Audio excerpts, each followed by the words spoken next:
semuanya, pada video kali ini kita akan membahas mengenai cara menghitung laju inflasi. Perlu kita ketahui bahwa inflasi itu adalah kenaikan harga-harga barang secara terus-menerus yang disebabkan oleh ketidakseimbangan antara barang dan uang.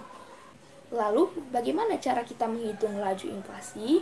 Sebelum kita menghitung laju inflasi, maka kita terlebih dahulu menghitung IHK, yaitu Indeks Harga Konsumen. Indeks harga konsumen ini adalah ukuran biaya keseluruhan barang dan jasa yang dibeli oleh konsumen. Lalu, cara menghitungnya ada 4 tahap yang harus kita lakukan. Tahap pertama yaitu menghitung jumlah keranjang. Contohnya di dalam satu negara yang dibutuhkan oleh konsumennya itu adalah 4 kg gandum dan 2 kg keju. Lalu bagian kedua kita akan menentukan harganya. Contohnya di tahun 2018 harga 1 kg gandum sebesar Rp3.000 dan 1 kg keju seharga Rp4.000.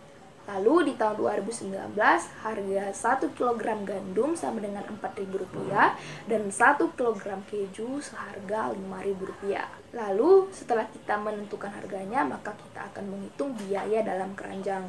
Biaya di tahun 2019 adalah 4 dikali Rp3.000 ditambah 2 dikali Rp4.000 sama dengan Rp20.000.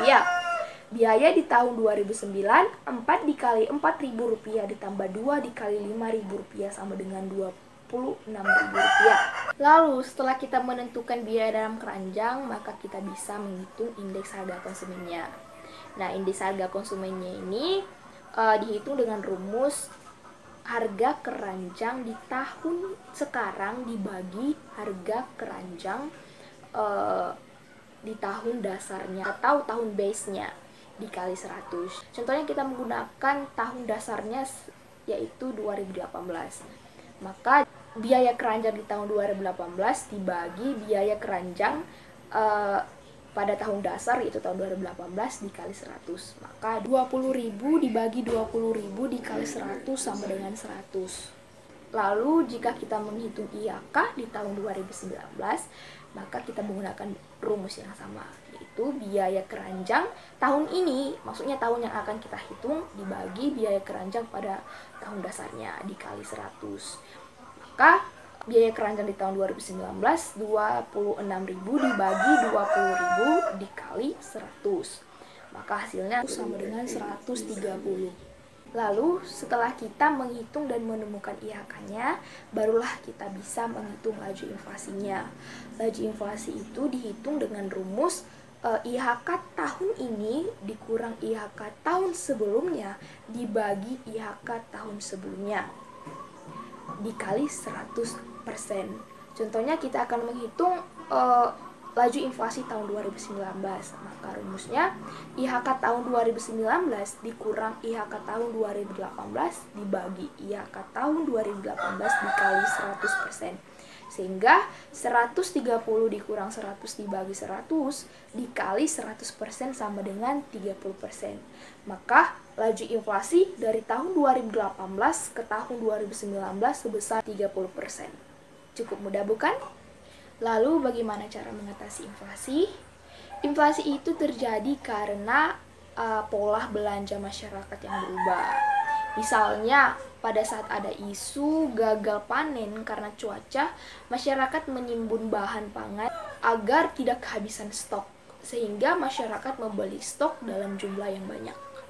Hal ini menyebabkan permintaan akan bahan pangan tersebut semakin tinggi, sehingga mempercepat habisnya stok. Lalu melambunglah harga bahan pangan tersebut.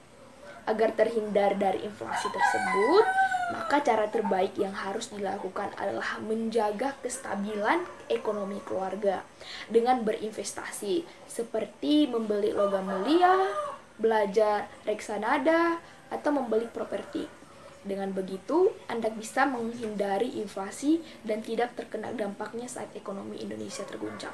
Lalu terkait dengan lembaga pemerintah ada 2 cara yang harus dilakukan untuk mengatasi inflasi. Yang pertama dengan melakukan kebijakan fiskal terkait dengan penerimaan dan pengeluaran anggaran pemerintahan. dengan mengurangi pengeluaran pemerintah, meningkatkan tarif pajak, serta melakukan pinjaman. Yang kedua, dengan melakukan kebijakan non-moneter dan non-fiskal, yaitu dengan meningkatkan hasil produksi, mempermudah masuknya barang impor, menstabilkan pendapatan masyarakat, menetapkan harga maksimum, serta melakukan pengawasan dan distribusi barang. Dengan begitu, maka inflasi di Indonesia akan berkurang. Dan yang terakhir, yaitu mengurangi peredaran uang. Karena semakin tingginya tingkat peredaran uang, padahal ketersediaan barang sama, maka hal itu menyebabkan inflasi. Sekian presentasi dari saya. Mohon maaf jika ada kesalahan dalam tutur kata atau dalam penjelasan saya. Terima kasih.